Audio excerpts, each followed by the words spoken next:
Ubeku est une application d'enchères qui permet d'acheter des produits de grande valeur à des prix très réduits, jusqu'à moins 90%. Le principe est simple, proposer un montant stratégique et le plus petit montant unique gagne. Les premiers inscrits auront accès à des enchères gratuites. Téléchargez l'application. Maintenant, place à la revue de presse. Une nation ne se mesure pas à la hauteur de ses discours, mais à la profondeur de ses responsabilités. Mesdames et messieurs, en ce vendredi aux allures graves et solennelles, la presse sénégalaise nous offre un miroir sans complaisance.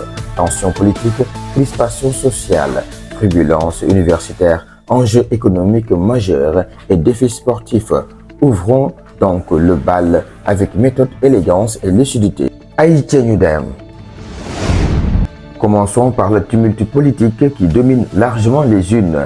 Sud Quotidien, Enquête, Rewmi Quotidien, Le Quotidien, L'Observateur et L'Info reviennent sur la possible mise en accusation de Maître Moussa Bocar Thiam devant la Haute Cour de justice. L'intéressé contre-attaque en saisissant le Conseil constitutionnel, dénonçant une violation de procédure. Pendant ce temps, l'affaire dite du logo présidentiel crée une onde de choc.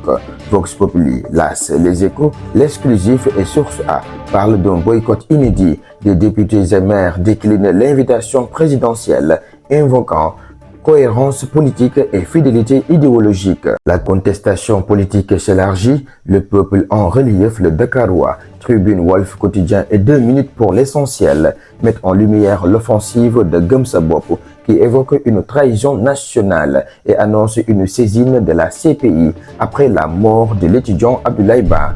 Le ton est dur, les mots sont lourds, la facture semble profonde. Tegal sa baram, Haïti ñu dem. Glissons vers l'université où l'émotion demeure vive.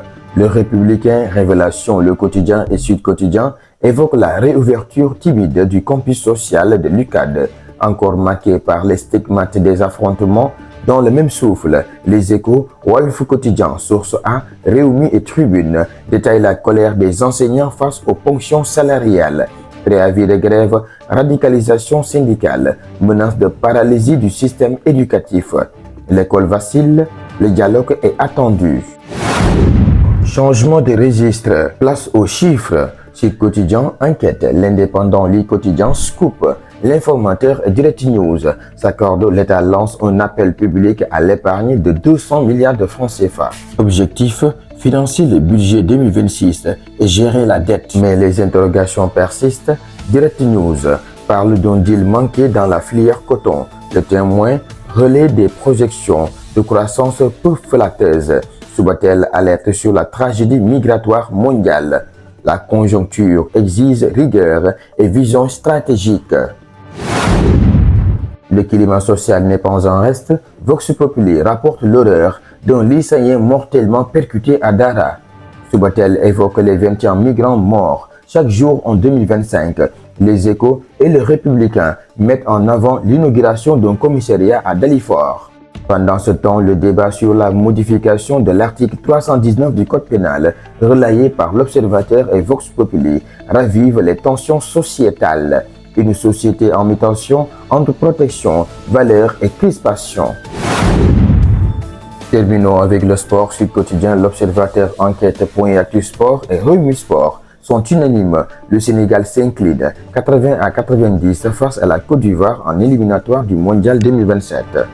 Oui, les Lions sont tombés, mais tomber n'est pas renoncer. Dakar 2026 se prépare. La jeunesse mondiale arrive. Le sport demeure notre respiration collective. Mesdames et messieurs, ce vendredi 27 février 2026 nous rappelle une chose essentielle. Un pays grandit dans la confrontation des idées, mais se consolide dans la responsabilité.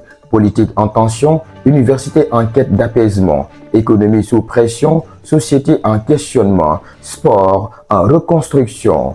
Que chacun fasse sa part, gouvernement, opposants, syndicats, étudiants, citoyens, car au-delà des polémiques, il y a une nation à préserver. Et comme le dit si bien l'adage, la République ne se nourrit ni d'invectives, ni d'ambiguïté, mais d'engagement, de vérité et de courage.